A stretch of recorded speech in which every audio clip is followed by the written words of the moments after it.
talking about being a chiropractor, and then you're doing this other modality and realizing, wait a second, you're all coming in with a lot of emotional baggage.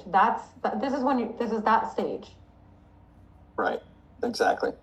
And so it was a process that took 18 or so years of putting pieces together and gradually learning bit by bit, from patients. And it was just me. I had a solo practice, and it was really kind of a perfect laboratory for me, because I had new people coming in constantly with new problems and trying to figure out what was going on with them. But, the other interesting aspect of this that's really critical to understand has to do with how the subconscious mind is really a computer.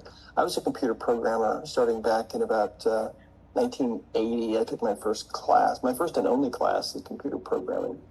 And so back in the very early days of the personal computer revolution, right? And I had a business back in the early 80s called the Computer Tutor, where I would go into people's businesses, and they'd have a new computer, but they wouldn't know what to do with it because there was no software they could just buy off the shelf. So I would write the software for them, right? Oh my gosh. Yeah, and it was really fun, and I had a lot of time, a lot of enjoyment doing that, and learned a lot. But then when I went to chiropractic school, and I remember very well sitting one day in class, and one of my instructors was talking about, my neurology instructor, in fact, was talking about the brain, and how he was kind of riffing about how the brain is a computer. And I was sitting there, and I remember thinking, wow, the brain is a computer.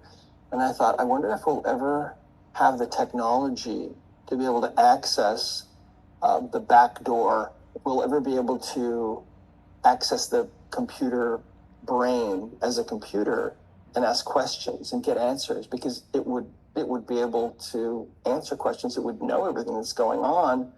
And I thought that would be amazing. And I remember thinking, well, maybe in 200 years or so, we'll have that technology.